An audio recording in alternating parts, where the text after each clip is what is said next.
Good evening. I'm Mike, producer of the podcast you're about to listen to. I feel obligated to warn you that during every moment of the running time of this podcast, you'll be insured by Lloyd's of London against death by fright. However, even Lloyd's of London will not grant coverage for anyone who has a heart condition, a nervous disposition, or for any listener who commits suicide during the podcast. For anyone who's too scared of what's to come, I would urge you to turn off the podcast immediately before it's too late. During the late 50s and early 60s, television was on the rise and studios were having to think up more imaginative ways to drive audiences into movie theatres. Enter horror maestro William Castle, who not only terrified audiences with his ghost train-like haunted house movies, but also brought the horror experience one step further, beyond the screen, introducing gimmicks into the movie theatre such as Illusiono or Emergo. Materializing an ectoplasmic colour through the magic of Illusiono. But are there more to these movies than just cheap gimmicks and scare tactics? How have these movies aged 60 years later, and without all the gimmicks, are they still as terrifying? Join me as we continue exploring the evolution of the ghost story and review William Castle's camp classics, House on Haunted Hill and 13 Ghosts.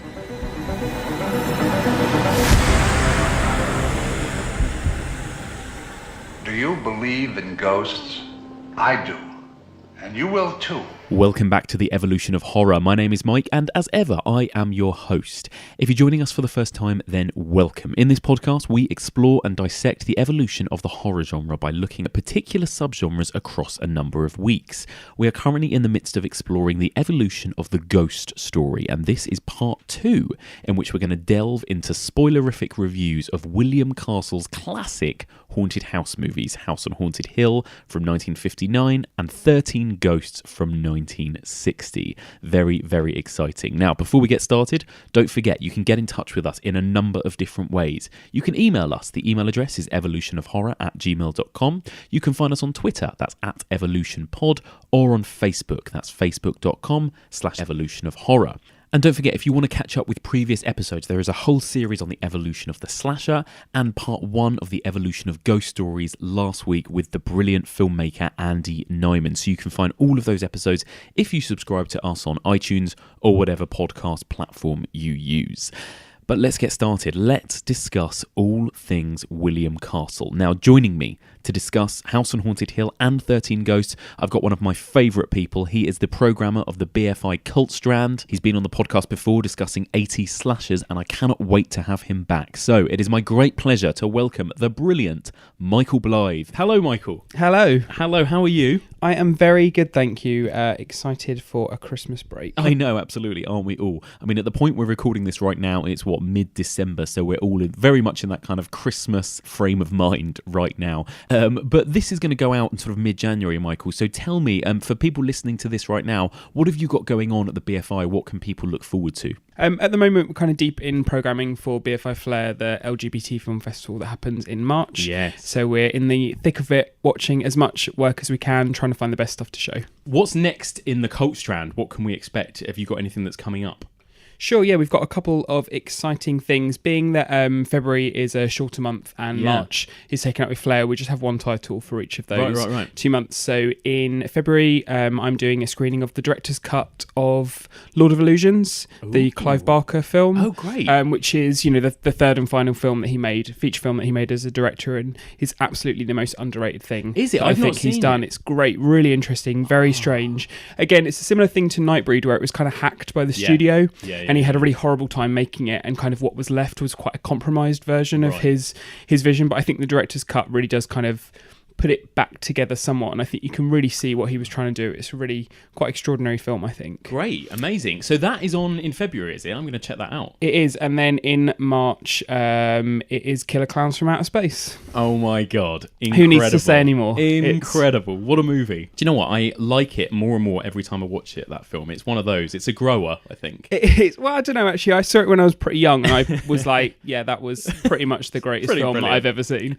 And I think now I like it in different different ways. Yeah. But I think it's an incredibly inventive film. I think it's pretty funny, and it really knows what it is and knows what it's doing. Absolutely, yeah, and also perfect to watch in a situation like this, like to watch on a big screen with an audience, I think. Exactly, yeah. I think it'll be a really fun screening. Yeah, amazing. Okay, good stuff. So, I mean, obviously, up until now, you've been our kind of go-to guy for slashers, and especially 80s slashers. What are your thoughts, before we get into this, what are your opinions in general on this end of the horror spectrum? The more... I suppose a lot of people have already, like I've spoken to, have already said that this is in some ways the more prestigious end of horror. If you think of slasher as the kind of trashy end, you know, ghost stories, ghost movies, hauntings, they kind of cross over, I think, into the... Even non-horror lovers love these types of movies. I mean, what are your thoughts on them? Well, I think it's that classic thing, isn't it? People associate gore and violence with trash, and they associate this idea of, you know, what you don't see being scary, or this kind of, you know, more kind of psychological horrors as being kind of high-end. Yes. I don't necessarily subscribe to those ideas. I think films can, you know, ghost stories can be trash, and slash films can be hugely intelligent, but, you know, I think there is that kind of common misconception that kind of ghost stories are the kind of classier end. Absolutely, yeah. I do think, though, actually, that of all, I kind of love all horror across the spectrum, but for me, these ones are the scariest, I think. These are the ones that get under my skin, that kind of really chill me to the bone. I mean, what do you think? I mean, I think you mentioned before that you've never really seen anything that's really terrified you, but I mean, do you get that at all with any of these types of movies, these kind of ghostly movies, haunting movies? Sometimes. I mean, you know, the great films, there'll be moments that kind of affect you. You'll get moments, those kind of flashes of being a little bit scared. I mean, I've, you know, as we said, I've never been someone who's really kind of post watching a film. It stayed with me in that sense. Films stay with me in many ways, but not in the way that I'll kind of stay awake at night hearing a noise coming from the other room and you know, lie awake terrified all evening. I wish I did. I'm waiting for that film. Maybe it's still out there. Maybe the next time I watch Killer Clowns from Outer Space, that'll be the one.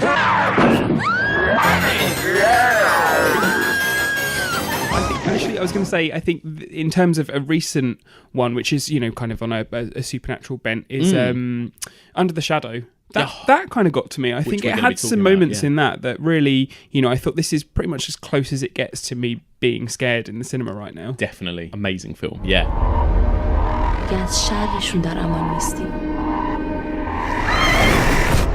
Brilliant. So let's get started. So we're pretty much at the beginning of our journey here through the evolution of ghosts. I mean, last week we had a kind of brief recap about what ghost movies were in the early part of the 20th century, so from sort of early cinema through to the 50s. And as Kevin Lyons from the BFI was describing, a lot of those ghost movies were comedies, they were farcical, or they had kind of Scooby-Doo type endings where it turned out not to be about ghosts at all, but it was actually a person in a white sheet or whatever.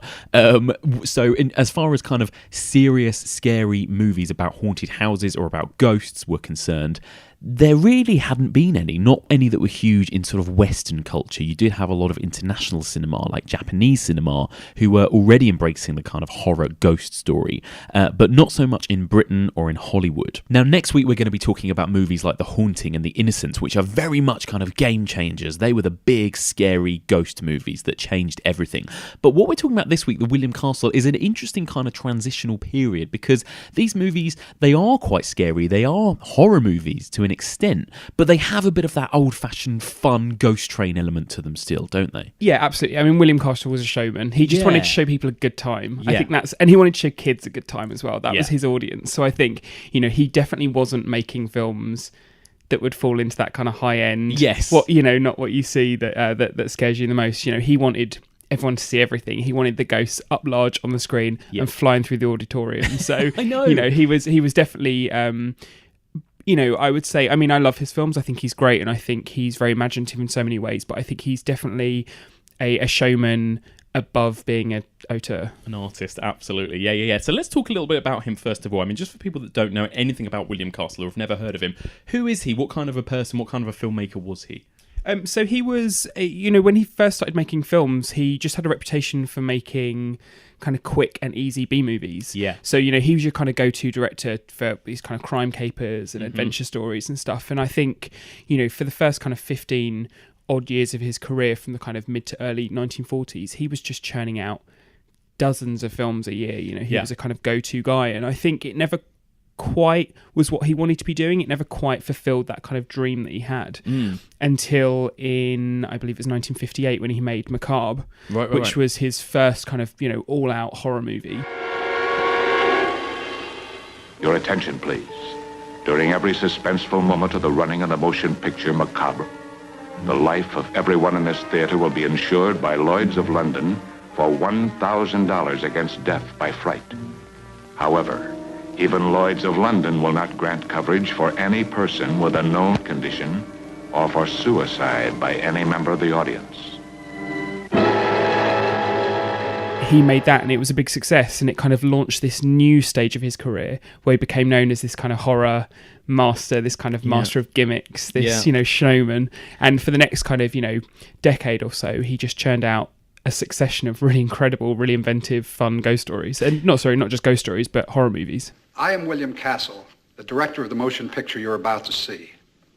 I feel obligated to warn you that some of the sensations, some of the physical reactions which the actors on the screen will feel, will also be experienced for the first time in motion picture history by certain members of this audience. I say certain members because, well, some people are more sensitive to these mysterious electronic impulses than others. These unfortunate, sensitive people will at times feel a strange, tingling sensation. Others will feel it less strongly. But don't be alarmed, you can protect yourself. At any time you are conscious of a tingling sensation, you may obtain immediate relief by screaming. Don't be embarrassed about opening your mouth and letting rip with all you've got, because the person in the seat right next to you will probably be screaming too.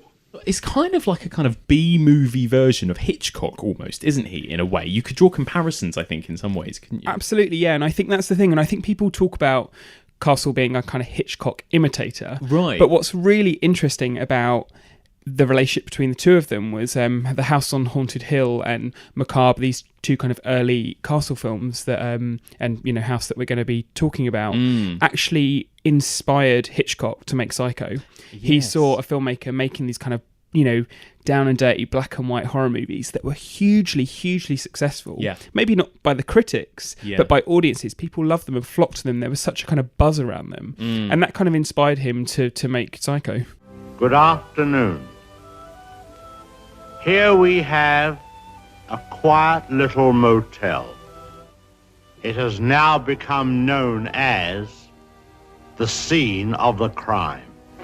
Yeah, absolutely. You can tell, can't you? And even the way that Hitchcock treated the way that Psycho was distributed and marketed in this kind of if you're late you can't come in, blah blah blah, all that kind of thing. It feels very Castle-y, doesn't Absolutely. it? I mean, that was Macabre. The original trailer for that film was like you're not going to be admitted. Yes. During the last section of the film, you can't tell him what happens at the end. It's great. If you do, I'll come and kill you. These kind of things.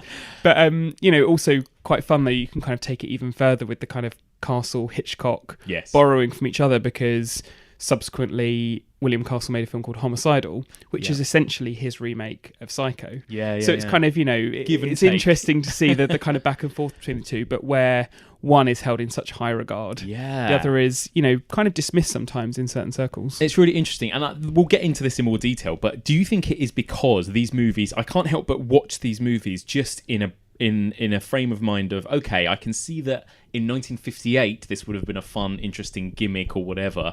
Do they still hold up in general, William Castle's movies, watching them on Blu-ray at home, for example? I think they do. I think some of them do. Yeah. I think House on Haunted Hill, which is one that we're going to talk about today, I think it's an extraordinary film. I think it's so clever. It's so fun. It's so playful. It's so postmodern.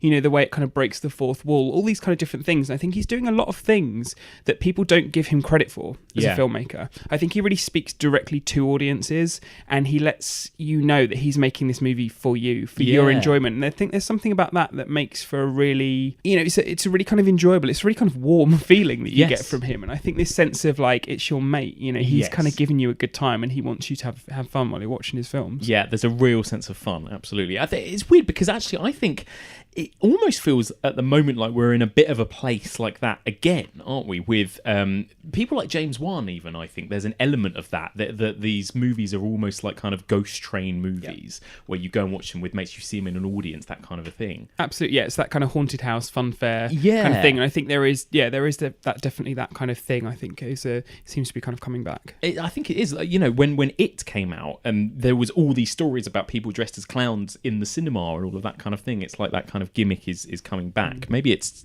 to do with getting people into the cinemas again. You know, that's come back round. Definitely, it's like had this kind of wave of 3D recently, and these kind of things. I think it's like studios and filmmakers want to come up with these. Well, studios mainly want to come up with these gimmicks to get people back in the cinemas, like you said. But no one has done it as well as William Castle did. No, because he went too far with it, which is what's so brilliant about the William Castle things. He kind of had these gimmicks that kind of grew and became more elaborate, and by the end it was like these were so much better than the films. The gimmick was why you went to see this film, and the movie was just the kind of thing that was projected in the background while you're focusing on the fun gimmick that was happening simultaneously while you're in this kind of theme park ride experience. Exactly. They're coming for me now, and then they'll come for you. Okay, well, let's get started with our review then. So this is going to be a spoilerific review now of these two movies. So that's your big spoiler warning. If you haven't seen House on Haunted Hill or 13 Ghosts, go away and watch them and come back. But let's get into our first review of William Castle's 1959 House on Haunted Hill. The ghosts are moving tonight, restless, hungry. May I introduce myself? I'm Watson Pritchard. In just a minute, I'll show you the only really haunted house in the world. Since it was built a century ago, 7 people, including my brother, have been murdered in it. Since then, I've owned the house. I've only spent one night there, and when they found me in the morning, I was almost dead. House on Haunted Hill is about a millionaire, Vincent Price, who has a very difficult relationship with his current wife, his previous few wives having mysteriously died. Yes. And the two of them are housed up in an old house in California and invite a group of people to spend the night there on the promise that if they survive through the night, they will be rewarded with $10,000. The house has a bleak history where many people have died mysteriously and is apparently haunted by many ghosts. Yes, love it. I mean, it's such a good premise, actually, isn't it? It's one of the greats. It's really fun. Yeah, I really loved this from the get-go, to be honest. When you kind of start with that just black screen and you just hear screams, kind of got under my skin straight away, in a way.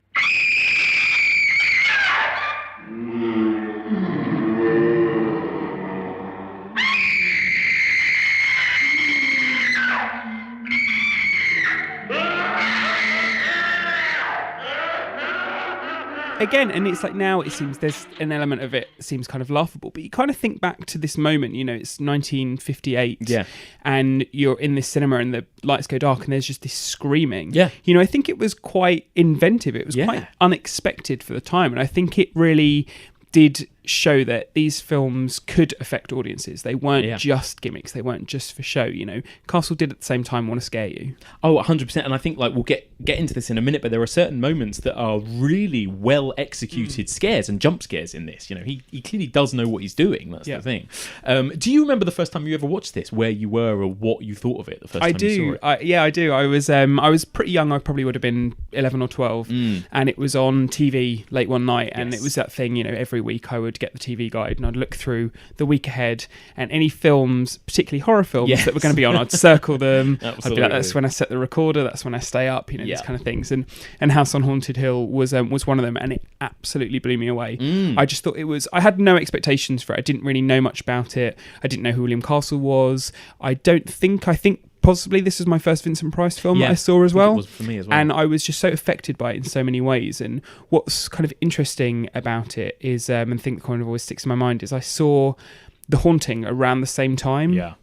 And obviously The Haunting is very regarded as one of the great horror movies. And I think while The Haunting was a film that I appreciated, House on Haunted was a film that I loved. Yeah, it's funny, isn't it? I wonder if when you're young, there's just something so much more fun and appealing about House on Haunted Hill rather than The Haunting. I think it's one of those things. It's kind of like slasher movies, isn't it? Those kind of movies that are just visceral and fun and roller coaster rides that are perfect for when you're that age, I think. Yeah, exactly. And you can imagine, I kind of think back when I watch it now, and I think back to imagine being in this cinema at the time, and just these kids going crazy and throwing popcorn and screaming and shouting. It must have just been like the most amazing place to be. It'd be amazing. You should screen it. You should do some William Castle movies with all the gimmicks. It would be incredible. Amazing. They did a film forum in New York. I think they've done it a couple times, but I think in about 2010, they did a Castle retrospective, and they did it with the gimmicks and that kind of stuff, which was super fun. I mean, I say all this, I'm the kind of person that in reality, if I was in the cinema and someone started screaming and chatting next to me, I'd be like, shh. Yes, it's true. That's true. Yeah, that's true. That's the problem I have with James Wan movies, actually. I get so annoyed by the fact that most of the time when I go see them, it's an overwhelming amount of teenagers. And of course, they're having a great time. They're loving it. But there's that little snobbish part of me that is like, shut the fuck up. Yeah, maybe us old men just need to stay at home and watch them on Blu-ray, and the kids can enjoy them in the cinemas. Yeah, absolutely.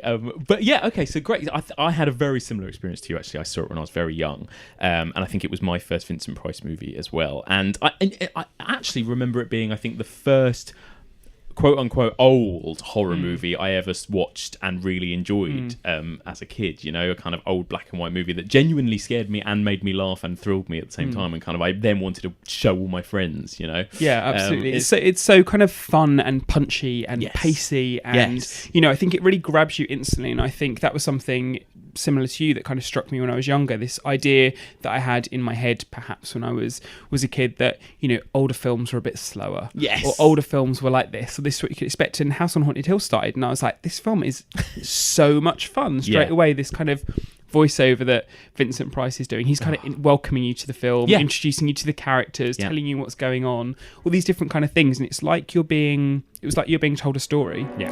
I'm Frederick Lauren, and I've rented the house on Haunted Hill tonight so that my wife can give a party.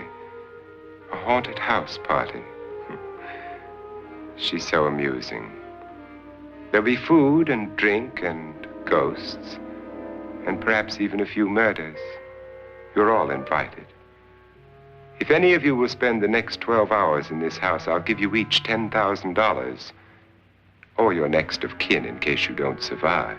It was so easy to just kind of immerse yourself in this world and in this kind of, insane kind of creation that Castle made. He does it really well. You kind of instantly in a weird way, it's a weird thing to say for a horror film, but you're instantly kind of just comfortable with it from the get-go. Exactly. It's one of my comfort films as well. This idea of kind of comfort and it being comfortable, it does feel like that. And I think there is something about this nature of Castle's storytelling. I think there's something about the narration. I think it's something about the way that he doesn't leave anything to the imagination. Everything is signposted, pinpointed, told you constantly what's going on.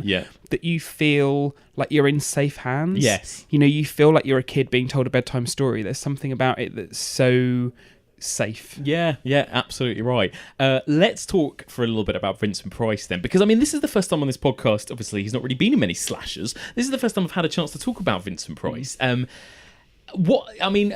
He's had over 200 acting credits, and so many of them are, of course, horror movies. He's a legend, isn't he, when it comes to horror? Yeah, absolutely. And I think the kind of later part of his career and the kind of horror stuff absolutely dominated what he did, and that's how people remember him. Before he got into the horror stuff, he was in a lot of kind of air quotes legit movies. He was in Laura, the Otto Preminger film. He was in Song of Bernadette, Leave Her to Heaven. These kind of really well-regarded films that he was never the lead in. No, he was always a kind of supporting character actor, and he's great in these films. But it wasn't until 1953, I think, with House of Wax. Everything I ever loved has been taken away from me. Not you, my Marie Antoinette, for I will give you eternal life. It was such a huge success. Again, it had its own gimmick with 3D, although of course wasn't a William Castle film. But and that kind of launched him in a different sphere. And I think from then on, he just became known as this villain, this great villain, and one of the kind of great horror actors. Yeah, just fantastic. And again, it's that same thing like we were saying about William Castle's films feeling sort of comfortable. There is something, he can be scary when he wants to be Vincent Price, but he's also just so inherently likeable and warm. Absolutely, yeah. He's that kind of person would love to have met him, perhaps more than anyone else. And every story you hear about him is about how lovely he was, how warm he was, how progressive he was in his thinking. He was a real ally to a lot of people. And I think it's something that really kind of shines through. And I think there's such a nice balance when you're watching some of his movies and you watch him do these horrific things. You're watching Theatre of Blood and these kind of creative, grotesque ways he's killing people, and you're just kind of in love with him. He's like your kind of lovely uncle that you just want to go and visit. Do you ever terrify people off the screen in the cinema? It's, in the flesh. Well, occasionally, I get a big kick out of going to some of the spooky movies I do and sitting in a row very quietly by myself, preferably behind two young girls. And then when it's over, I just tap them on the back and I say, "Did you like it?" And they go right into orbit. He's just got this, and he has it in House on Haunted Hill. He just has this twinkle in his eye, doesn't he, the whole way through? It's just brilliant. One of my first, I've talked about this before, but like one of my kind of ways into horror, I suppose, was that from when I was as old as I can remember, to be honest, I was obsessed with Michael Jackson's Thriller video, and again, he was that scary voice at the end of Thriller. It's somebody that I've always known about and I've always been aware of. I think my whole life, that's the thing, and he just oozes this kind of charisma. Yeah. The foulest stench is in the air, the funk of 40,000 years, and grisly ghouls from every tomb are closing in to seal your doom. And people knew that voice. People got that voice, what it meant, and the kind of how evocative it was and how interesting. I mean, before Thriller, he had a kind of voice cameo on Alice Cooper's Welcome to My Nightmare. Yes. There was this thing that he was held, people held him in regard. People that loved horror and people that wanted to kind of scare and wanted to do these things, they kind of understood that Vincent Price was so much more than this kind of campy character actor that he might have been dismissed as sometimes. Yeah. He was a real... there was something so smart and so kind of intelligent about him, and the way he used his voice in particular, I think, is really extraordinary.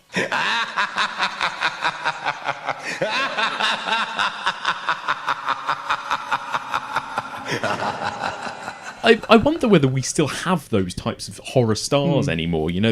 Back then, obviously, you had Christopher Lee and Peter Cushing and all these types of people. I mean, do these kind of horror stars still exist, I wonder? Who knows? I mean, I can't think of an equivalent now. No. And, what's so interesting, though, is I think, we kind of are in an age now where you watch these old films, you watch House on Haunted Hill, you watch, Vincent Price, or Christopher Lee, Peter Cushing movies, all the kind of things. And I think the thing that always stands out to me is how old the cast are. Yes, these are horror films about adults, and not about 30-somethings. They're about like 50-somethings white guys, that are just kind of getting into like trouble and getting into these scrapes. And you would never see these kind of films now. No, and I think there's something about Vincent Price's presence that comes with age. And I think because you don't necessarily have those equivalents, I'm sure people are kind of listening to this now and being like, what about so-and-so, what about so-and-so? But I can't really think of those people that, in 50 years time, they're going to be held up there with your Cushings and your Prices and your Lees. I think there's something about age that kind of is necessary for these people to kind of become these kind of masters and become these iconic horror figures. And I think, unfortunately, we live in an age now where it's this assumption that people only want to watch young people on the screen. Yeah, I mean, our equivalents are like Jamie Lee Curtis. They're our horror, kings and queens, aren't they? Our Absolutely. Final Girls or our whatever, Kane Hodders or whatever they might be. It's not quite the same thing. Yeah, it's interesting. And I think, Price as well had such a kind of illustrious horror career. It's so interesting the kind of amount of things he did, and what's perhaps most interesting about him is how his films often aren't what you thought they were. I mean, you just said that Price didn't necessarily do slasher films, but actually you could argue that Theatre of Blood or Dr. Phibes, I can never remember how to pronounce, is a slasher film too. 100%. There's these kind of creative, inventive body count movies, but they're just told in a slightly different way, and because Price brings something to them, which it's almost like it elevates them. Yeah, he brings a bit of class. He brings something else. But again, now we're talking about these kind of classist terms 100%. About, what's kind of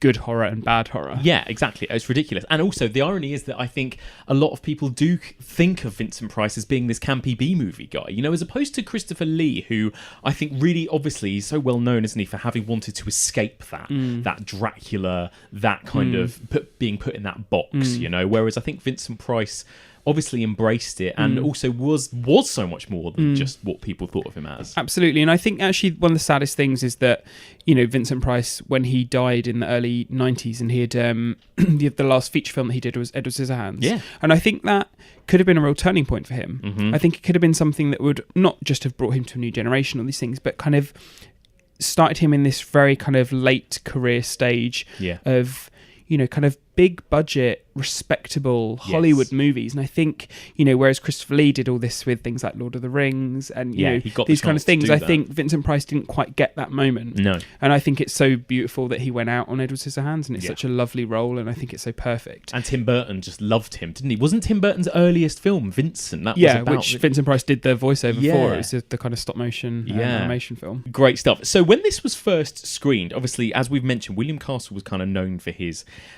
sort of gimmicks, I suppose. He would kind of add...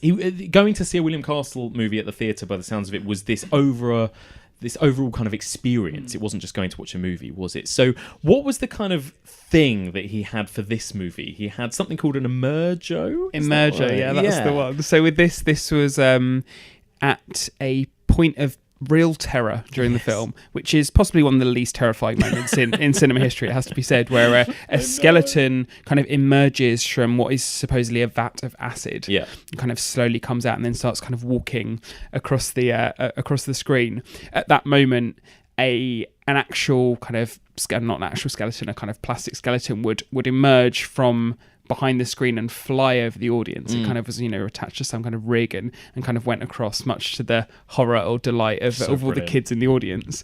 It's a really cute idea, and I think, I had kind of mentioned earlier that House on Haunted Hill is quite postmodern in many ways, in the way that it kind of breaks the fourth wall, in the way that it addresses the viewer directly, in the way that it kind of deconstructs horror and the kind of ghost story format quite surprising ways. And this was actually another way in which he did this. It's amazing that he was kind of thinking about the restrictions of film and how film was just this kind of flat thing, but in talking to the audience and then having actually things from the screen fly out to the audience, it was about kind of fully immersing yourself in this kind of experience. So I think there is something about him, about the way that he engaged with cinema and saw the potential and possibilities of cinema, even if he didn't always get it right, and even if some of his gimmicks weren't quite as effective as others. I think he was always intent on making film going a kind of fully immersive experience. And that's so exciting, and I think that's something that still today, that's what studios are dying to do. That's what people want to do, absolutely. And I think it's really interesting because it's kind of we're going to be talking about this more and more over the next few weeks with ghost stories. There's things like Ghost Watch, even BBC's Ghost Watch, where it's like you have this layer upon layer of kind of postmodern. The audience are directly involved in what's going on in the action, and there's a lot of this with this kind of ghostly, haunted, ring, curses, and it's all about seeing things on screens or whatever. And you're right. This kind of feels like an early example of that, where you as an audience are physically kind of part of what's happening in the movie, kind of thing. And it's absolutely. a really clever idea, definitely. And I think the thing is, like, critics were just kind of they just kind of instantly dismissed these films. They were just trash. They were B movies that were just for kids. And I think the kids in the cinema perhaps didn't really stop and think about what they were watching. They were just there for the thrill. And then the kind of adults didn't really give them the time of day. So I think while they were hugely successful and they did really big business and they were kind of great, and Castle built this reputation, he had a great time, and everyone was happy, I do think still there is that thing of them not quite getting the kind of attention, the respect that they deserve. No, totally. They still have that reputation, don't they? It's still the thing that came out around the same time of The Haunting that isn't The Haunting. Yeah, exactly. It's exactly that, isn't it? And weirdly, even the two remakes came out almost a year or two apart as well. It's very strange. So let's talk for a little bit. So obviously we've got this kind of setup. It's a great setup, and then but essentially just like. It's like he gives us the setup, as you say, in this kind of narration at the beginning, in this introduction, and then we're straight into it, and we see all of these characters kind of emerge, each one in a car, on their way there. We get a little voiceover, don't we, of kind of who each one of them is. I mean, what are your thoughts on the cast in general? I mean, we see some of the cast more than others. I mean, there's a couple of the characters who I think maybe have about one line each. I mean, the cast are rubbish, aren't they? I mean, who really cares about? I actually to be honest, couldn't name any of the people in that film. I've got them Vincent written Price. down. But did you know that one of the women, I think she is literally the one that has about one line, the kind of slightly older woman in the party, is Julie Mitchum, who is Robert Mitchum's younger or older sister. Very weird. Yeah. But she was like one of her only acting credits and her last acting credit as well. But this is the thing. These were people that none of them are particularly names, and none of them are particularly memorable in this movie. Really. No, I mean, Price was the star here, wasn't he? I'm sure William Castle just wanted competent people who could come in, do the job. He had other concerns. And I think, interestingly, people, again, it's this kind of comparison to Hitchcock, isn't it? People talk about the way Hitchcock talked about his actors as moving props. Yes. He didn't have this kind of, respect for the process. Yes. And I think probably William Castle didn't have that respect for the process either. So, he's fine to have these jobbing actors come in and sorry, Julie Mitchum, maybe you were hugely talented and I need to go investigate your career. But, I think the kind of characters and the performances aren't why you would watch The House on Haunted Hill, apart from for Vincent Price. But, I think there's so much else in the film which is so interesting and so surprising. I think for me, one of the things about House on Haunted Hill that is still so strange is the house itself. Yes. And again, probably one of the biggest elements of ghost movies, I would say, is the production design, is the setting, isn't it? I mean, it is always, it's such a cliche, but it is always one of the biggest characters, is the house. Of course, and it was such a strange choice of house that they picked. I mean, you would think about this film and you would imagine, given what it is, that it's in this some kind of gothic mansion or something, but the exteriors of the house were actually a building called the Ennis House, which is in California, which is a Frank Lloyd Wright building that he made in the mid-20s. And it's got this kind of Mayan architecture style. It's kind of this like Aztec strange thing. And it's a weird kind of 20s looking Aztec building that is the least spooky house you've ever seen. It's this kind of strange, kind of blocky, flat, by flat I mean quite like it's not like a huge kind of towering mansion. It hasn't got kind of these points and angles. It's kind of wide and square.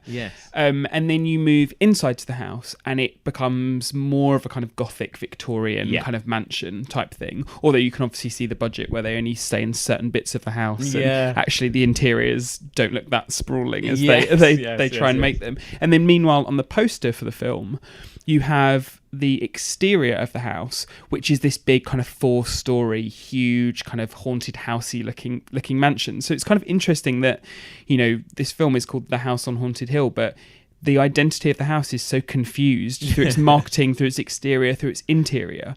It's almost like they didn't fully stop to think what it was going to be and what it should be and what its identity should be. But I think that adds such a weird strangeness to the film, something that's so interesting. And I think what I love about that film is that those opening kind of establishing shots of the outside of the house, I always think about those as I'm watching the film, and you can see they've tried to add in little details. They've tried to kind of recreate this kind of Mayan architecture style in certain bits in a really kind of half-hearted way.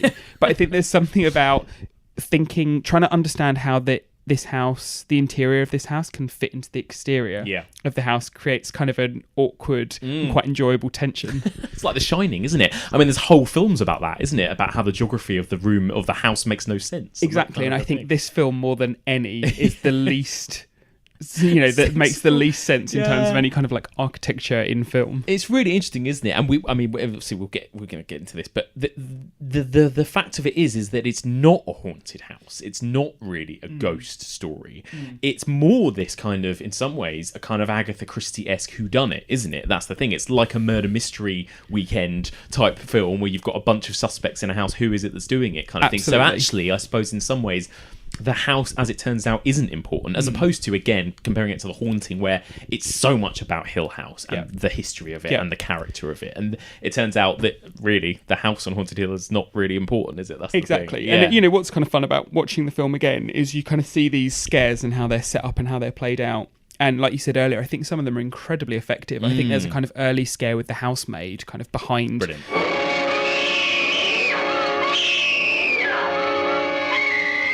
it's a great kind of moment. I mean, God knows why this woman is kind of standing behind someone, kind of scowling and with her kind of hands up in the air. Also but moving on what looks like a skateboard. Yeah, exactly, just floating off the screen. But never mind. Let's not dwell on that. But one of the kind of great pleasures of the film, watching it again, is to kind of see how he sets it up and tries to do it so that you can explain it away at the end. But it doesn't make any sense. It's like none of it adds up. No. None of it adds up how this person was able to get there and this person was able to do this and how they were able to do this in this amount of time. But, who cares? None of that matters. But I do think there is still somewhere a sense of that house being evil, though, because, you get this kind of backstory that, like 9 people have died in this house so far, and they've all died in kind of mysterious or quite elaborate ways. Yes. And these new victims that that die at the end of the film as we're watching it, they both kind of die in a vat of acid. These kind of not normal ways in which everyone dies, and you kind of think like, actually, this house does have a reputation. Yes. For people dying. The guy who is. What's his kind of relationship to the house? He was kind of knew someone that lived there, or he was kind of the leaseholder, or there's some kind of thing. The man who also does some of the direct-to-camera stuff. Yeah, absolutely. He's the kind of floating head as well at the beginning, isn't he? Like, he's terrified of the house. Yes. And I think there is a sense when that film ends and the door slams and the camera kind of goes back, that these aren't the last people that are going to die in this house. And I think what's interesting about the film is that possibly we're left to believe that the house isn't haunted, but I always think the house is possessed in some way. It's kind of one of those inherently evil houses that your people are always going to die in. Yeah, it's so interesting. And again, something that we're going to talk about a lot over the next few weeks with all of these films is that kind of balance between, okay, is this really a story about ghosts, or is it a story about human psychology? Is it about a person having a nervous breakdown, a father with alcoholism, whatever all these films are? And again, it's that same. Yeah, it's got that same kind of thing. Where is this just a place where people just do bad things to one another inside it? Or is there more to it than that? Yeah. But I think the thing that makes House on Haunted Hill a ghost story is the fact that they think it's haunted. Yes. For most of the film, the people in this film believe it's haunted. They talk about ghosts, they talk about spirits, and they talk about this kind of experience. And I think, the first time that you watch the film, at least, you are experiencing that same kind of thing. You think you're watching a haunted house film. Absolutely. Exactly. So, while it may, in retrospect, not quite be that, it absolutely functions as a ghost story. Yeah, absolutely. Let's talk for a couple of moments about some of the standout moments then for you. I mean, I think that, like you said, we've already talked about it now, but that jump scare still actually genuinely makes me jump. I mean, it's everything, of course. And again, this is what brings to mind people like James Wan, but it's the loud music. It's the kind of that she's kind of, we're so tight on this actress as she kind of stands up and turns around, and of course it's right next to her, and it's the way it's shot and framed and scored and everything, but it's well done. It's a well executed jump scare. Absolutely, it's really great. And then, like you said, her kind of rolling off, kind of floating away is it's still kind of uncanny, oddly unsettling, isn't it? And I think the other kind of standout scare moment is what we believe to be Vincent Price's character's recently deceased wife appearing at the window of the one of the other kind of guests in the house, and the wife who's supposed to be dead, who's called Annabelle. I think she's called Annabelle, isn't she? Yeah, Annabelle. Who kind of, floats up to the window, and this kind of rope goes through and goes around this woman's feet. And I think you can see, the kind of influence on something like Salem's Lot later on, 100%. Where you've got the boy kind of floating up to the window and this kind of tapping on the outside. I think it's really, it's as unsettling as that moment. Yeah. And I think, again, it's that thing where, because these moments are housed in this kind of campy, trashy, kind of funhouse movie, people don't stop and kind of talk about these kind of moments as really legit, really effective scares. Yeah. And I think those two in particular are really outstanding. And for me, another part of the film, which I think is really great and isn't one of the kind of scares as much, but it's just a really amazing moment of storytelling, is the coffins, the little coffins that have the guns in them. Yeah. And he kind of goes through and he's like, each of you have a coffin, each of them has a gun. So again, and I think that ties into this kind of murder mystery element to it that you talked about. It's the setup, isn't it? It's like Clue. It's like you're watching Clue or Cluedo or... Exactly. The whole thing is just such a brilliant setup, isn't it? That's the thing. And then it kind of, you can almost just let it execute itself, this story. It's great. I mean, it's funny, isn't it? Because we talk about it. It's almost like it's its own undoing that it turns out not to be ghosts, because if we didn't have to have all these elaborate explanations as to how Annabelle is hanging from a noose and then actually isn't, or how she's at the window and then isn't, and we just left it unexplained, it probably might have ended up being a more successful film, at least critically, perhaps. But then you'd miss out on these amazing moments of exposition, like the bit where you realise that Annabelle's not dead and she gets out of the bed and then she takes off her top to reveal this kind of harness, and she's like, help me take off my hanging harness, and it's like, all right, love, we got that's what it was. Get me out of this hanging harness. What's taking that girl so long? What time is it? At first I couldn't get Nora to want to protect herself with a gun. But after you appeared at the window, everything began to work just as we had planned. You were wonderful. Just the touch that finally drove her into complete hysteria. Again, it's this William Castle thing of nothing is going to be left ambiguous. Nothing is going to be left. So it's like, oh, what was that? Or why were they doing that? It's spoon fed to you every single moment, and there's something so nice about having that sometimes, because it allows you to kind of switch off in those respects and focus on other stuff in the film. Yeah, absolutely. Yeah. You're totally right. The only thing is when you watch it again and again, you feel like it undoes almost some of its own scares. Definitely. And I suppose that's why, generally speaking, people will always laud maybe the movies that are a bit more opaque, like The Innocents or The Haunting, because it does leave so much up to the imagination. Yeah, it's not like, you could go to you go and watch House on Haunted Hill and you can go to the pub afterwards and kind of debate its meaning for hours on end. I think it's not that kind of film, and of course it never wants to be that film. Absolutely. But it certainly isn't that film. But I think as far as movies go, where the end is essentially hey, this wasn't supernatural at all, or this was all a dream, or those kind of like Scooby-Doo type endings. Yes. This is one of the more satisfying. 100%. So I think actually, even in its kind of closing moments, and Vincent Price, when he's kind of saying, this is kind of what happens, explained to the other guests, and how Annabelle and this other guy are dead, and he's like, the jury can decide my fate and stuff. And there's something really ominous and really kind of depressing about this ending. I'm ready for justice to decide if I'm innocent or guilty. Had it kind of ended on this happy note, I think that's where it would have fallen flat, because there's such a sense of dread and there's such a sense of this kind of legacy of this house.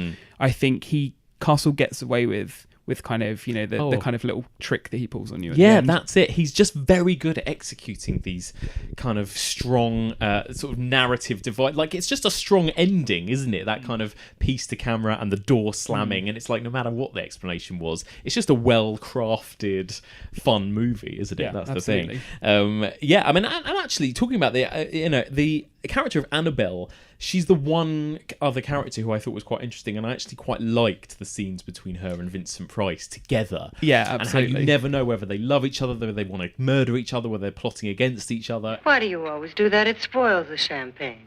It might explode. Never does. Would you guarantee that? That isn't funny, Frederick. Make a good headline. Playboy kills wife with champagne cork.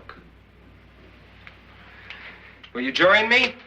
No, thank you. And you get the sense of why are these people together in the first place? How did they get together? Yes. You fill in backstory, and I think there is something about these two people that is so compelling that you do want to kind of fill in those blanks that William Castle probably isn't that interested in giving you. So you do kind of want to fill them in. And I think that's a testament, of course, to Vincent Price, and she's pretty good as Annabelle as well. Yeah, she is good. Yeah.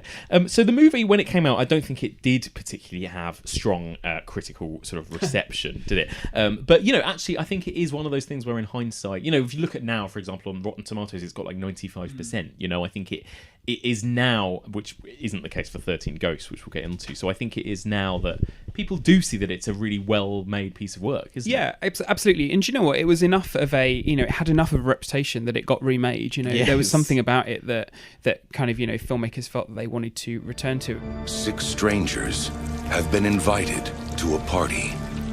If they can stay up till dawn, they'll win $1 million each. The only catch is that they'll have to live through the night. Let the games begin.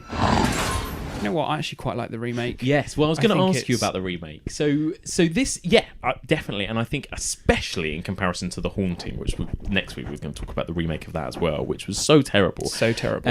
This one wasn't terrible, was it, at all? And I think it made it a lot more kind of schlocky, but again, that kind of fits this type of a story. Yeah, exactly. Do you know, it was just one of those kind of movies, it's like, let's just throw everything at the wall and just see what sticks. Yes. And actually, William Castle did that a lot of the time, so it kind of felt true in this kind of spirit of this kind of showmanship and this kind of just showing people a good time. The problem with the remake of The Haunting, of course, is that the original Haunting is so subtle and it's so clever and it's all these kind of different things, and you know, probably Jan de Bont wasn't the person to make the remake and to have kind of this kind of CGI mess and, you know, all these kind of different things. It didn't feel true to the film that it was kind of reimagining, whereas the remake of House on Haunted Hill kind of felt like, I think William Castle would have pretty much enjoyed that. Yeah, absolutely. And actually, you know, I think the one problem with the remake is that it turns out that the ghosts are real, and that there's that kind of CGI cloud thing that is responsible for everything. Whereas actually, I could have done with the original ending, you know, get done updated. Yeah, definitely. You know? And it also does that kind of has those kind of like twitchy ghosts, doesn't it? Those kind of like Jacob's weird, Ladder-esque. Jacob's Ladder kind of Marilyn Manson video-esque, twitchy ghosts that were seemed to be a big deal in the kind of late 90s. Very popular, but, You definitely. know, we still see them every now and then. We do. Twitchy ghosts, but I've got to say I'm not a fan. I prefer my kind of, you know, sliding away on roller skates kind of I love that. Mysterious. It's so good. But even the house in the remake, again, it's that thing of it's not your classic haunted house. And I remember thinking that even when first watching the remake, that it's they've done something kind of different. Again, it's kind of modern looking. Absolutely. There's something weird about the production design, isn't it? Again, it's this, I feel like there's like a commitment to it. I feel like there's this sense of like, what would William Castle do? You know, what would he have kind of wanted to do? And they even went as far as to try to do a little kind of gimmick as well with when the film came out. And in the US, they did, I don't know how kind of widely this was, but I know with kind of early screenings, audience members got a kind of scratch card and they could win money. So it was this idea of, you know, you were you know, these people kind of, you know, staying in this haunted house for $1 million, but, you know, you can win money yourself by coming to see House on Haunted Hill. So, you know, at least there was a kind of nod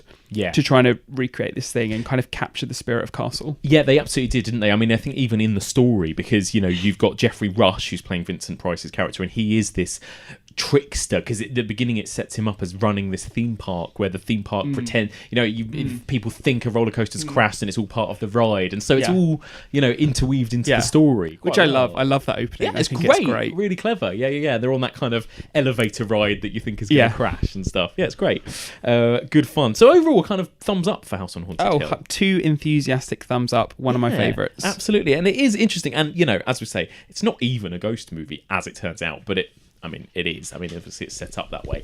As opposed to 13 Ghosts then. So let's talk about 13 Ghosts, which came out a couple of years later, which is more of a legit ghost movie. Absolutely. There's no question in that film that the ghosts exist. Yeah. Listen to William Castle, whom the Saturday Evening Post calls the master of movie horror. Do you believe in ghosts? I do. And you will too. When you come to this theater and see my picture, 13 Ghosts. Now, brace yourself as we take you across the threshold of our haunted mansion, where there's a ghost for everyone in the family. Father, mother, sister, brother. You'll be scared stiff too when you see what they see. 13 ghosts, materializing in ectoplasmic color through the magic of Illusiono, the ghost viewer. So 13 Ghosts is about I'm going to struggle with this because it's one of those films that doesn't make a huge amount of sense. And it's also quite thin on plot as well. So essentially it's about a paleontologist who is in kind of financial difficulties, and him and his family are kind of facing eviction from their house. And he receives note that a kind of long lost relative has left them this sprawling mansion, which they move into. But when they move into it, they find out it's haunted. Not only is it haunted, there's also a kind of subplot where they find out there's some money there. Yes. And there's kind of, you know, kind of drama and mystery kind of unfolds from this kind of hidden money and these kind of spooky ghosts that are existing in this house. And in theory, this movie has way more of the kind of classic haunted house tropes. There's a moment with a seance, there's a moment with a Ouija board, all that kind of thing. We'll get into it. But for me, this wasn't a fraction of it's nothing compared to House on Haunted Hill for me. I think this one is where the gimmick comes first. Yes. And I think, the gimmick for this film was that it was called Illusiono. He loved to put an O on the end of things. That was I think there was like Percepto, there was Illusiono. So with Illusiono, it was this, you had something called like a ghost viewer that you were given when you went in, so which essentially were like 3D glasses, but instead of you look through a kind of blue and red lens at the same time, you either looked through the blue lens or the red lens. When you came in, you were given a special ghost viewer like this. And here's how it works. Would you please change the color of the screen? Thank you. You must only use it when the screen changes to this kind of a bluish color. Then you raise the viewer to your eyes and you look at the screen through it. If you believe in ghosts, you look through the red part of the viewer. If you do not believe in ghosts, you look through the blue part. So you could essentially watch 13 Ghosts minus the ghosts. Obviously, why would anyone watch the version where they couldn't see the ghosts? Especially because the scenes with the ghosts go on for such a long time. And they're so weird and unfrightening. Yes. And, the way the kind of ghosts function in that film isn't that, someone's like lying in bed at night and they hear a noise and they see a presence and, this kind of build up of tension. It's literally someone walks into a room and along the bottom of the screen, it's like, put on your ghost viewer. Yes. And then it's just a kind of static shot of this kind of a lion, strange red lion jumping around on the screen for about 3 minutes. It's very, very bizarre. And I think that's, the big kind of problem with this film, which, don't get me wrong, I think there's a lot to love about this film. And I think there's lots of fun to be had. But the big problem is it's absolutely lacking in suspense. Yes, absolutely. I couldn't agree more. I watched this, so I had never seen this, and I watched it for the first time about 2 weeks ago, just for this podcast, and I was so up for it because I was totally happy for it to be a silly, throwaway, fun, schlocky movie like House on Haunted Hill was. I was all for it. And when it starts, I actually really thought, oh, this is good. Amazing opening sequence. Really the credits. Yeah, really brilliant opening sequence. I liked the characters. I liked the family. I thought already this has actually more of a sense of character than House on Haunted Hill does. I like the setup, the little kid, the daughter, the lawyer, the whole, in general, I thought, oh, this is going to be good.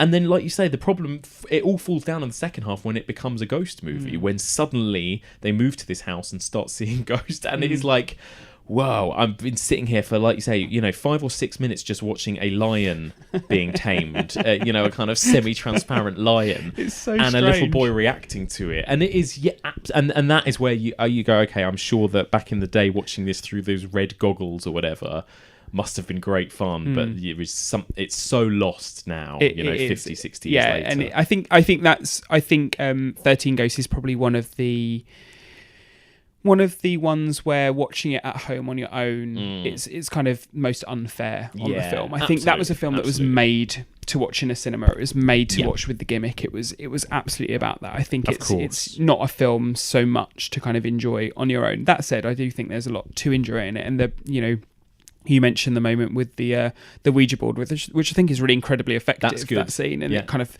the thing kind of floats up and points at the girl, and says she's going to die, and which she doesn't. Let's ask it, but don't touch it. You ask it. Aren't they going to kill any of us?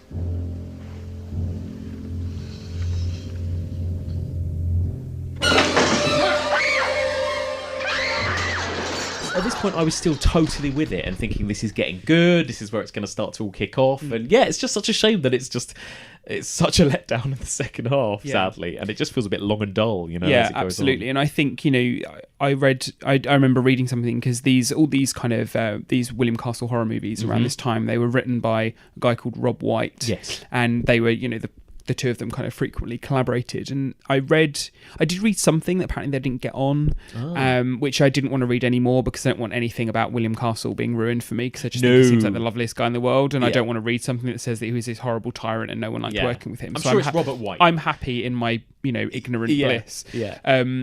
But I think but White wasn't very happy with 13 Ghosts, and I think there was a sense that he just kind of churned this one out, and William Castle talks about the idea for Illusiono came to him when he was getting his eyes tested, and they were putting on different lenses Yeah. on his eyes, and sometimes he could see and sometimes he couldn't, and he thought, that's an interesting idea. And you kind of imagine him getting home and being like, right, this is the film, this is what we do. Yeah. And, you know, again, it's the wrong way round. I think the gimmick should come after. He's kind of more of a producer than a director. Absolutely, on paper, isn't he? And that's so interesting you say that, because still now, when you read stuff about him, when you read articles about him, people talk about the films he produced. Yeah, Rosemary's Baby, for example. But people talk about the films that he produced and directed, but they say Right. produced. Yes. It's really interesting. It's the idea of they're kind of taking away his artistic contributions and just kind of like putting it down to, you know, that he was just like the kind of business money guy. Exactly. You can't help but think that though, and it's true. And especially when you tell stories like that, where it's like the snakes on a plane thing or whatever you might think, where it's like the title came before the story or the gimmick came before the art, you know. And it is, you can't help but think that. But I think in William Castle's defense, I think this is something that, you know, again, perhaps someone could give me you know, evidence of why this is wrong. I like to think that William Castle's sole intention wasn't to make money, it was to show people a good time. I believe that, I really do. And I think that that's what kind of stops him from being just this money man, just this kind of producer. You know, he went out of his way to show people the best time they could, and like I said, more specifically showed kids the best time that they could have. And I think that's what makes him so lovable still. Yeah, you know, absolutely. And that's what you know, absolutely. And I think 13 Ghosts was very much, because it came after The Tingler, which was was darker, and was stranger, the Vincent Price one, and wasn't it? was you know was a lot more odd in many ways. And coming after that, 13 Ghosts was kind of like his kids' movie. Yeah. You know, 13 Ghosts was safe for anyone to watch. No one was going to be scared by that. No. You know, and I think that was probably quite a conscious effort on his part. Yeah, absolutely. Yeah, and I mean, and it's funny because you know, you're right, and actually, ironically, you know, those parts of his movies, those money-making, gimmicky parts, are now the least successful parts. And actually, like I say, he actually, I think, is more successful in 13 Ghosts with character, with setup, with basic cinematography at the beginning. I think it looks like a really nice film. Yeah, absolutely. It's before the kind of ghosts kick in that it's most successful, isn't it? I think, you know, it's kind of interesting, isn't it? Because it's the opposite of House on Haunted Hill in the way that at the end of that film, because there is a kind of subplot about this money, and it turns out that the kind of estate agent or property guy, or you know, the inheritance guy, whoever he is actually trying to get the money. He's trying to steal the money, and they end up killing him in this weird bed. And it's, you know, there's this whole kind of convoluted subplot about real people trying to kind of, you know, swindle each other.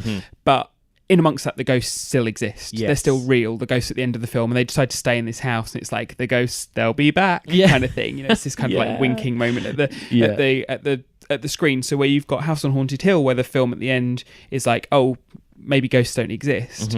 13 Ghosts does the complete opposite, but 13 Ghosts is the one that's completely unscary, completely undramatic, completely unsinister, and you know, it kind of lacks the kind of occult kind of edge that you really want from it. And I think that's where it is unsuccessful. And it's so interesting. I mean, and again, it kind of supports the argument. I mean, I'm sure you probably know more than me if there's any exceptions to this, but why a lot of people say that literally until The Haunting or The Innocents, there were no scary ghosts in movies. You know, they were either fake, they were the kind of Scooby-Doo twist where it was a person doing it the whole time, or if there were ghosts, they were kind of funny ghosts or farcical ghosts or friendly ghosts or ghosts that you just put up with or whatever, or troublesome.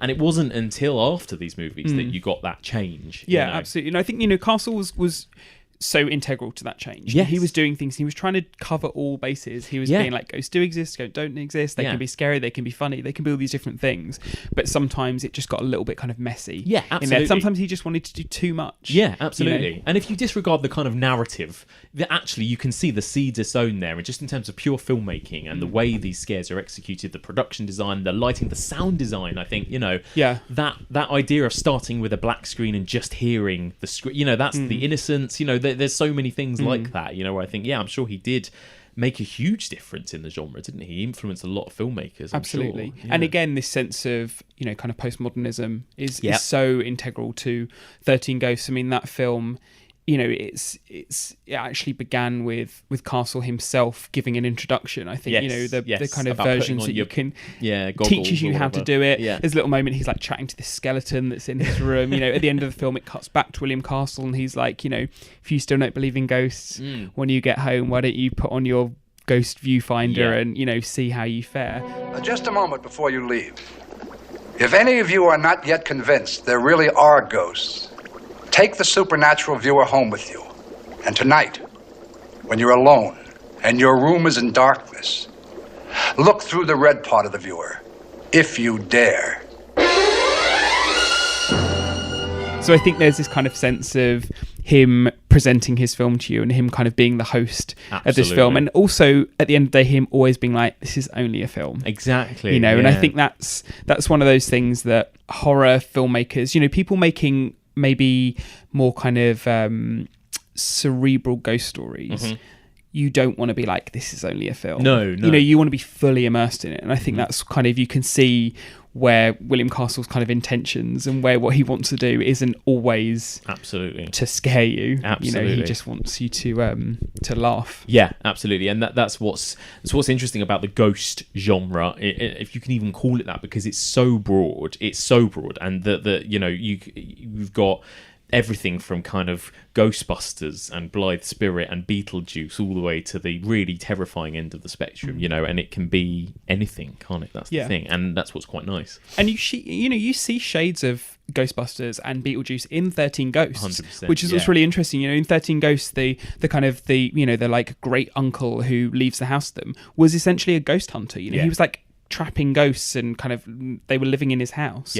There's this sense of these films that would follow, and I think filmmakers often talk about those filmmakers that love William Castle really love William Castle, and you have people like John Waters, Robert Zemeckis. They talk about their absolute adoration for him and what a master he was. William Castle influenced me basically by telling me when we started out we had no money to promote our movies, that we had to turn ourselves into the marketing. I go out on the road to promote my films because I still want people to see them. And William Castle certainly set the example to me of how to do it and have a good time and not take yourself too seriously and never be pretentious about it. And also, you're right. I mean, it is unfair to I think to talk about 13 Ghosts in isolation like that, especially as a movie you might just watch on your own in your house on Blu-ray. And also, this was always played, I think, as part of a double bill, 13 Ghosts. So it was alongside movies like Battle in Outer Space and The Electronic Monster and stuff like that. So it's kind of a half a night out in a way as well, isn't it? Exactly. And where are those films now? I mean, it's the Castle ones that stand out, isn't it? They were even for me at his least successful. He's still nothing less than interesting. He's still trying things and he's still doing, he's still kind of pushing film form in certain ways. And, it's maybe ways that aren't always kind of respected, but I think it's ways that are kind of hella fun. Yeah, totally. And I think, there was this time, William Castle had this run from Macabre through to House on Haunted Hill, The Tingler, 13 Ghosts, Homicidal, Mr. Sardonicus. It was just banger after banger. These films were so fun. He really, for someone who had spent 15 years as a jobbing director and had this vision of what he wanted to do, I mean, he really achieved it. He really made a name for himself, and I think it's kind of remarkable what he did for so little. So, I mean, what would you, if you were to recommend somebody who's never seen a William Castle movie, what would be a good way in? What would be a good first William Castle movie to watch? And it doesn't have to be either of these if there's another one you prefer. But it would be The House on Haunted Hill. Yeah. I mean, it has to be. I really do think it's his masterpiece. I think it's a really great, really beautifully made, really interesting, really fun, really stupid, wonderful film. And I think probably just because it was the first one that I saw. Me too. And it launched me into this love for William Castle, which I still have now. I think I would always recommend that someone goes there. But like I said, the kind of big hitters, that kind of period from 58 to, about 1964, you can't really go wrong. No. And it's a great way in for Vincent Price too, as well. Absolutely. I mean, if you've not seen any Vincent Price movies, you're in for a treat. Fantastic. Anything else you want to... Oh, actually, as well, one of the actors in this movie was the Wicked Witch of the West from The Wizard of Oz. She was. Well. I was going to talk about that as well. Yeah, it's interesting as well because they talk about her in this film as... They refer to her as the witch. Yes, and this is Margaret Hamilton, and she plays a character called Elaine in the movie. Exactly, yeah, and she's the kind of housekeeper that worked for the kind of old great uncle, and she's kind of there and stays in the house, and they call her the witch, and there's this kind of implication that perhaps she is a witch. Yes. It's never quite explained, and I think her character's a little bit kind of murky and a little bit strange in what she's actually doing there. But there is very much...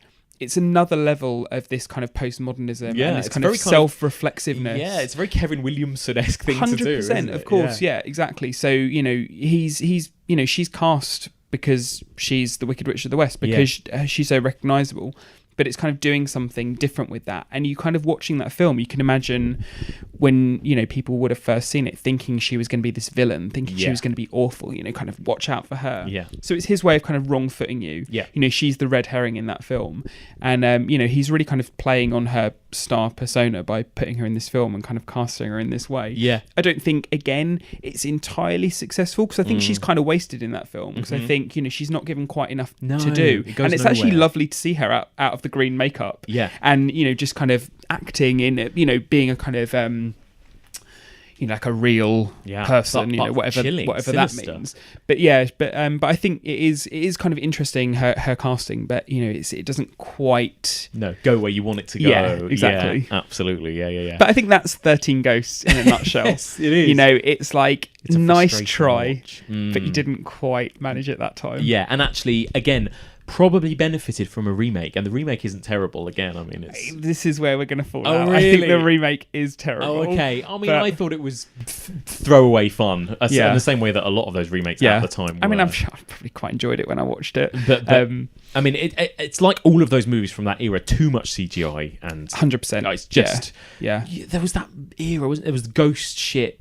Haunted. All those movies came out around. Shit was terrible. So terrible. Yeah. And they just, if they had just scaled it back a little bit with all these movies, I think they could. It's like it was that funny kind of era of horror movies that tried to appeal to everyone, and in doing so appealed to no one, because horror fans just dismissed them and laughed at them. Yeah. And kids weren't interested in seeing that. It just kind of fell in this weird horror no man's land. Absolutely. That said, I feel inspired, and I'm probably going to go home and watch the 13 Ghosts remake tonight and see what I think of it now. But but definitely the House on Haunted Hill remake was my preferred. Oh yeah, it's the best out of kind that of bunch. 100%. Castle reboot. But it'd be fun to see some more of them. Like, I'd love to see a Mr. Sardonicus remake. Would be pretty fun, because I think there's a really nice idea in that film that's kind of executed in quite laughable ways to a certain extent. But I think there could be a really dark, really nasty movie that could come out of that. Yeah. Well, you could see, couldn't you, now studios like Blumhouse bringing out some good, scary remakes of some of these movies now. I think more than 20 years ago, even. That I think it could work. All right, fantastic. Let's just go broadly. Ghost movies in general. Do you have a favourite?